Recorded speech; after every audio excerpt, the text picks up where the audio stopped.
OG with a look, got it! OG Anunoby at the buzzer! There's a new NBA champion, and it's a team from Toronto, Canada. Okay, what's up, baby? What it do, baby? Yeah, you already know. Hello and welcome to the revival of the What It Do Toronto Raptors podcast. My name is Drew Horton, and let's jump into it. Every year, every team but one faces the tragic sting of defeat, and despite their grief, one thing remains constant: the allure of a fresh start. It's that tantalizing reset button that makes a new season, a new coach, and a revamped team so exciting. After all, in the theater of athletic competition, the arrival of a new head coach is like a blockbuster sequel to a beloved franchise. The script may change, the actors may be different, but the audience eagerly anticipates the same thing: a triumphant return to glory. So here we are in the limbo of anticipation as a new era dawns for a team that's ready to bounce back and rewrite the ending to their own story. I'm here to guide you into that new dawn of a new NBA season, so strap in and listen close. For the Toronto Raptors, it's about turning fortunes around one play at a time. So to start, let me take you through the Toronto Raptors roster one by one. First, we've got all-star power forward Pascal Siakam, Spicy P, the star. He was most improved player once upon a time, also made an all-NBA team, and he's looking to get back to that this year. He's number one scorer, great passer, plays solid defense. Really, he's all around, and his ceiling is again all NBA. He's not one of the top 5 or top 10 guys in the league, but if he puts it all together, he can be top 15 and one of the best, that's for sure. Next, we've got forward Scotty Barnes, third year in the NBA, kind of the new hope of the franchise, could be the face of the franchise one day. He's a phenom. He's got great court vision, he's a bully ball scorer, great finishing around the rim, and he's a breakout candidate this year. Just needs to work on his shot a little bit of the consistency, but he's been very aggressive in the preseason games we've seen so far, and if he can just go down, get his looks on mismatches, he looks to be a great scorer and possibly an all-star either this year or next. Now another forward, OG Anunoby, the Prince. He plays lockdown defense. He made all defense last year. I think he could be a candidate for Defensive Player of the Year if the team is in a top 3 seed. That's usually what happens with DPOYs. But anyway, lockdown defense, 3-point sniper. He does struggle with the off-the-dribble shot creation, but in terms of 3 and D role players in the league, you won't find anyone better. Because especially with OG Anunoby, he's suited for the big moments. He's had great playoff moments. He hit that clutch shot against the Cavaliers when LeBron James came back and swept us, but then also against the Celtics with the 0.3 seconds on the clock. He just knows how to finish in these big moments, and he's consistent with his defense, even if he can be a little streaky with his three-pointer. Now we've got Jakob Poeltl, the protector at center. He was a Raptors draft pick back in the day, traded him to San Antonio as part of the deal that sent Kawhi Leonard and Danny Green to Toronto. So a move that you got to make, but hard to let him go. Under the Spurs, he went from a good center to a great center. He's got high basketball IQ. He's the defensive backbone of the team. He's got good interior finishing, but he's not a shooting threat. Despite that, having him on offense and on defense, he will always be a plus because he knows exactly where to be and exactly what to do at all times. And there are very few guys that have as high an awareness as Poeltl does. Having that kind of guy on the floor is always important in the NBA. Now we move on to Gary Trent Jr., the shooting guard, kind of a young gun, pure shooter. He's got defensive intensity and he plays really smart team defense, but he's, when he's got the ball, he's looking to let it fly. Great from beyond the arc. He can make his own shot off the dribble, deadly mid-range. Shot a little bit too much last year, but we didn't have the same kind of playmaking and offensive scheme. And he looks to fit in and make the right play, so I think he's going to have a really great year this year, even if he does come off the bench as the 6th man. Next up, Dennis Schroeder, point guard that we acquired from free agency, played for the German national team in their miraculous run to the finals in the last international competition. He's a bit of a floor general, but he's also scrappy. He provides great leadership, especially on the offensive side. He makes the right play. He's quick off the dribble, shoots open shots well. He's not looking to shoot too much off the dribble, but dish, kick, and get it back. He's great. He's defensive plus, He's a pest on ball, plays smart team defense as well. And when you've got guys like Barnes, OG, Pirtle, Siakam behind him, his hounding leads to bad passes, turnovers for steals that the other guys can capitalize on. I think he's going to be great for us this year. Now, a brief moment to talk about the rookie, Grady Dick out of Kansas. He's a raw prospect, future sniper, and shows the potential to be an all-around impact player. The strides he made from summer league to preseason show him to be on a trajectory of massive improvement, and he looked really good. He didn't look out of place on the NBA court playing with either the second, third stringers or even the starters. He's going to provide lots of spacing. He's very big. He's 6'6", 6'7", so he's got a bit of height advantage when it comes to mismatches and shooting. Not a lot of blocked shots on his three-pointers, and he's got a quick release. Not only that, but the shot looks silky smooth, and I'm sure with some time in the G League and rotation minutes that in the next year or two, this kid's going to be really good for us. I love the draft pick. He shows the potential to be an all-around impact player. He can put the ball on the floor and finish a little bit. He wants to make the right pass. He's not too trigger happy, and he plays good defense. I was surprised by that the most, I think. He plays solid man-to-man, good team defense, and I think with some time, he's just going to be really, really good. Reminds me of OG Anunoby when he started out, and that's a really good thing. Moving on to Quebec's finest, Chris Boucher, Le Bloc Québécois, the Trebuchet, high-energy shot-blocking specialist. He does have a good three-point shot, can be a little bit streaky, but when it's on, he is invaluable to have on the court. Generally speaking, low minutes, but very high impact. You feel him when he's out there. He's all around the court, blocking shots, getting rebounds, making cuts, pick and roll. He just knows his role, and he does it really, really well. I was happy that they were able to retain him this agency, and I think he's going to be really good for us as well this year as kind of the backup center role, because we don't have too many centers on the roster, but we've got an elite small ball depth. So it'll be good to see him, see where he carves out his minutes, and especially with the new system and ball movement kicking around, he should get more open shots compared to last year, which should help with our bench scoring and our overall three-point percentage. So I love that we kept Boucher. Then there's Thaddeus Young, old reliable. He's veteran presence. This is his 15th year in the league, something like that. He's got a calming presence on the court. He's a great locker room guy, just all around professional.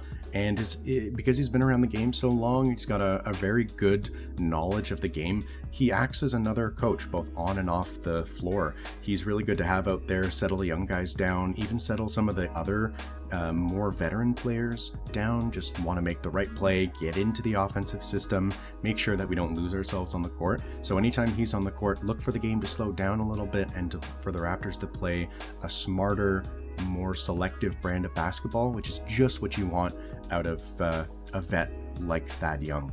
Now, Otto Porter Jr., the glass cannon. He is injury prone. That's been the knock on him his entire career. But when he's healthy, he's a knockdown catch and shoot player. Plays kind of average defense, good team defense. Got some loss of speed due to the injuries, but smart player. And if healthy, he'll be really valuable, kind of 10 to 15 minutes per night. They don't need that much more out of him. He'll be really good spacing the floor, but since he's been around the league, a few different teams, a few different systems, lots of years under his belt, same as Thaddeus Young, he'll just look to make the right play and he won't bog the offense down. And well, I hope he's healthy because we haven't seen him for an extended period of time on the floor, but I think he'll be very valuable if he can stay on the court. Next, we move on to forward Jalen McDaniels, kind of the Swiss Army knife. He looks to do a little bit of everything, which is nice for a guy coming off the bench, but he shows really good three-point shooting from the power forward position. I think he shot about 40% last year for the 76ers off the bench, again, on not a lot of attempts, but he's a solid player, has the fundamentals, quick defensively, but he does lack size, so he will get beat by the bigger guys, but he's looking to kind of use his speed to get in position, make steals, deflections happen, and he's very long. He's got really good reach, so that'll help him on the offensive and defensive end. I like how he's going to fit in this year. Second off the bench behind Siakam, probably in the power forward spot, depending on how the rotations go. but I'm looking to see how he grows, and if he fits in really well, he could be a piece of the core going forward because he is one of the youngest players on the roster. Then we got Precious Achiuwa, kind of a flash in the pan type guy. He's got some really brilliant moments on the court, some not so great. He needs to stay within himself and not force the game. He's shown flashes of being able to do everything, but he just can't find the consistency. And he's a 4 at heart, can play the small ball 5. He's shown, like I said, flashes of being able to make the right pass, dribbling, pick and roll, shoot 3-pointers. There was this one stretch of season last year where he was shooting between 40 and 45% over 6 or 7 games. And I thought he was the next coming of Kevin Durant, and then had a few weeks where he shot 25%. He just needs to be able to find a rhythm, and if he can do that, then he'll be a very good player in the NBA. Lastly, in terms of players, we got Malachi Flynn, the wild card backup point guard. He played very poorly under Nick Nurse, there's no denying that, but he seems to be, I wouldn't necessarily say thriving, but playing very well under Coach Darko so far. If everything goes right, he could be a solid backup point guard. He can distribute, shoot, score, and defend at a respectable level from what I've seen. But again, that's optimistic, as we haven't seen it all come together yet in his time as a Raptor, at least not during the regular season.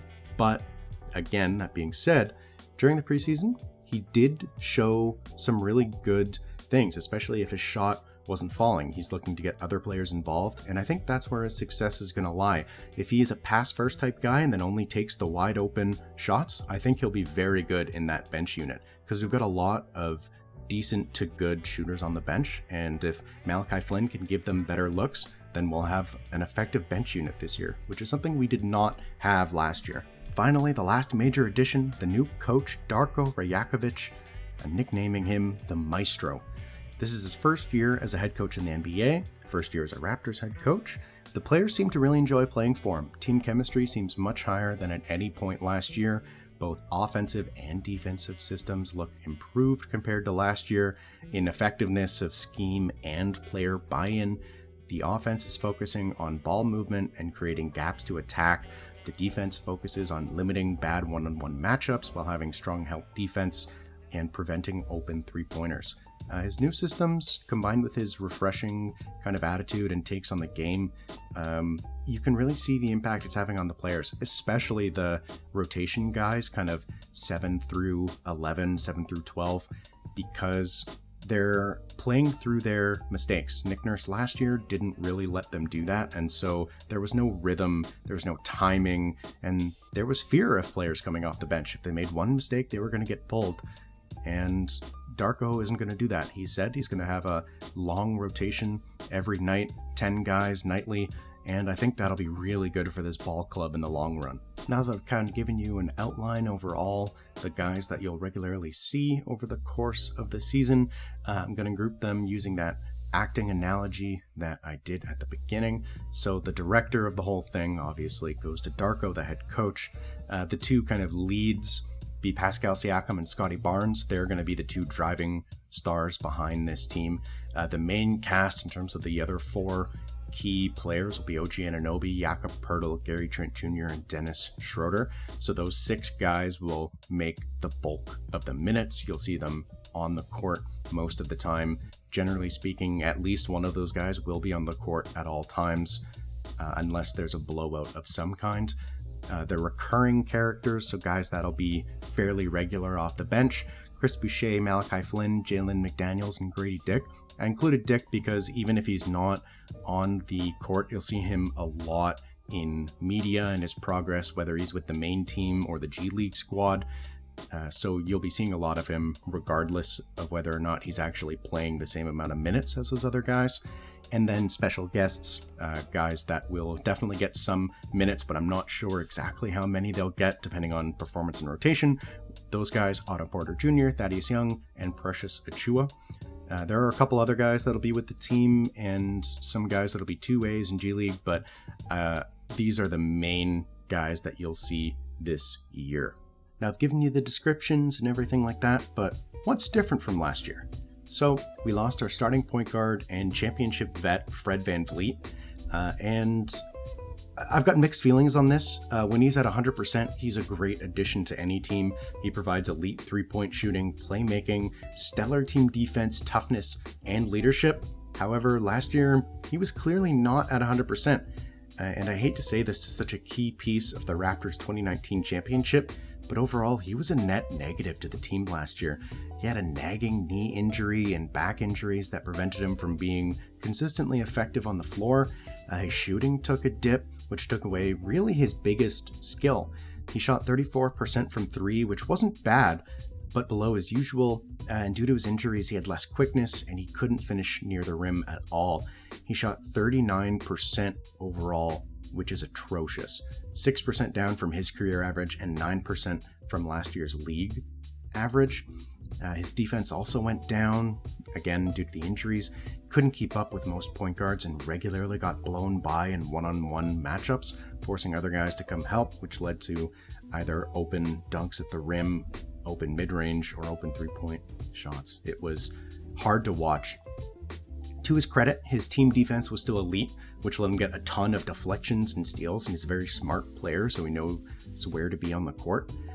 But his leadership, which is another invaluable quality, it seemed to take a dip as well. He didn't gel with a lot of the roster, or seemed to be on an island at times with just Coach Nick Nurse in his corner. And speaking of Nick Nurse, he's also gone this year. He moved on to the Philadelphia 76ers. He is an elite coach with championship aspirations, but he proved to be ineffective at managing a middling team and developing younger players. There was a rumored conflict with the front office, but regardless of reason, he played the starters heavy minutes, which led to injuries and the depletion of stamina. It also led to the bench players having few minutes, few opportunities, and they had a very short leash. The atmosphere was clearly one of mistake-free basketball, but young players need to play through their mistakes to become better, and Nurse didn't really allow them to do that. His schemes, also, they worked brilliantly with a championship roster, but we lost 4 key guys from the title season: Serge Ibaka, Marc Gasol, Danny Green, and Kawhi Leonard, and he didn't really adapt. The team got exposed on help defense and three-pointers because the scheme wasn't as crisp. To his defense, the front office didn't give him a roster to compete, but their goal was kind of to do a soft rebuild and develop their talent going forward, and Nurse either didn't or couldn't coach a developing roster, and he hindered team chemistry rather than building it. He even fielded questions about taking a new coaching job despite there still being games left in the season, including potential play-in and playoff games. We kindly thank Nick Nurse for being a huge reason why we won the title in 2019, but it was clearly time to move on. Taking his place is new coach Darko Rajakovic, who was a great pickup by Masai, and he'll make the season really interesting. He's a Serbian head coach. He's been coaching for decades, finally getting a G League head coaching job in 2012 with the Tulsa 66ers. He broke into the NBA in 2014 as an assistant with the OKC Thunder, bounced to Phoenix in 2019, then Memphis in 2020, and is now a head coach with the Toronto Raptors. He's also been an assistant coach for the Serbian national team since 2019. In 2022, ESPN did an article about prime coaching candidates to watch, where they wrote Darko was praised all over the coaching world for both his intellect and his warm approach to team camaraderie. His offensive style is more about ball movement and team basketball, akin to the Spurs' beautiful game offense. He prioritizes both on and off ball movement with screens and cuts to create space and gain small advantages with to attack the defense and compound them into easy buckets. In preseason, the system took a game or two to look fluent, but it culminated in a game where they put up 134 points on the Washington Wizards. And yes, I know it's the bottom-feeding Wizards, but last year's team didn't put up 130 all year, and they did it in the first 4 or 5 preseason games. So, something to watch. On the defensive end, he minimizes switching in favor of fighting through screens to keep optimal defensive matchups, and this does take more energy, but it prevents the offense from finding mismatches for easy scores. His defensive structure seems to take away 2 things above all others, which are layups and corner threes, the 2 easiest shots in basketball. The team last year was brutal at stopping these until we got Jakob Poeltl. He neutralized many interior scoring attempts, but we still gave up a ton of open threes. Despite that, we had an elite defense when Poeltl was on the floor, and the team looks to continue that this year. The last kind of big change, rookie prospect Grady Dick joins the squad. Dick is a 6'7", sharp shooting forward that shows some skill putting the ball on the floor, and is a willing passer who looks to make the right play most of the time. He's still raw and needs time to adjust to the speed and skill of the NBA game, but over the Summer League and preseason, he has made notable strides. He has rookie moments, as all rookies do, but he belongs in the NBA and he's shown that over the course of Summer League and the preseason. Expect to see him bounce between the G League 905 team and the main Raptors squad as he looks to get as many minutes as possible with the G Leaguers. Greedy is an especially exciting prospect for the Raptors. He could provide a much-needed shooting lift to a team who has really been hampered by abysmal three-point shooting over the last few years. So what was the point of all that? Where do the Raptors fit in? It's an intriguing question. The Raptors have a very talented roster led by Siakam and Barnes, but they lack the star power of someone like Giannis Antetokounmpo, Steph Curry, or Nikola Jokic. They won't be competing for a championship, but they won't be as bad as people think. Probably. There are two ways I can see the season going. The Raptors can't compete for a playoff spot in the East, and they're a seller at the trade deadline. In this scenario, Siakam, OG, or both are shopped for young players and picks, which starts a more hardcore team rebuild. The other scenario? The Raptors thrive under their new coaching. Barnes has a breakout year, Siakam plays at his usual all-star level, potentially bordering on All-NBA. The Raptors overall look pretty good, and they try to slide in somewhere between 6th and 10th in the East, trying to fight for a playoff spot. I find this to be more likely, as they really do have one of the best possible defensive rotations in the NBA in terms of six-man rotations. Schroeder, Barnes, OG, Siakam, Poeltl, with Gary Trent Jr. as a sixth man off the bench. They're pretty good on offense, but ferocious on defense. That lineup is good enough in terms of scoring and playmaking to be good. The defense is elite, and I think this team will really shock some people.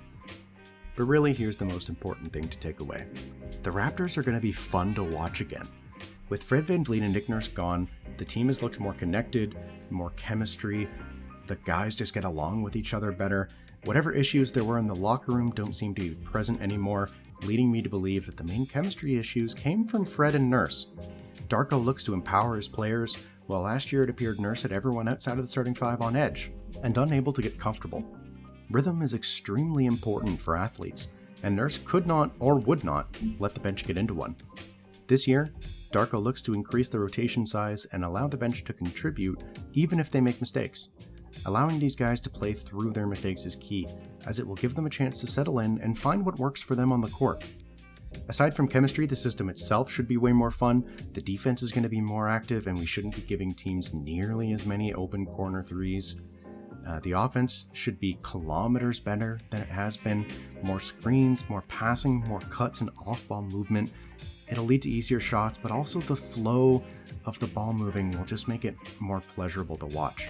This year, we don't have to rely nearly as much on Pascal baiting two defenders and then finishing over two more in some twisted contortionist act, or passing through open traffic to a man on the wing who misses a three-point shot. Anyway, it's a new season with a new coach, a new system, a new rookie, and a new outlook on Raptors basketball. Whatever our record, fun basketball is back, baby, and I, for one, am thrilled. That does it for me. Thank you for listening to this revival of the What It Do Toronto Raptors podcast. I've been your host, Drew Horton. Thanks for listening. Peace!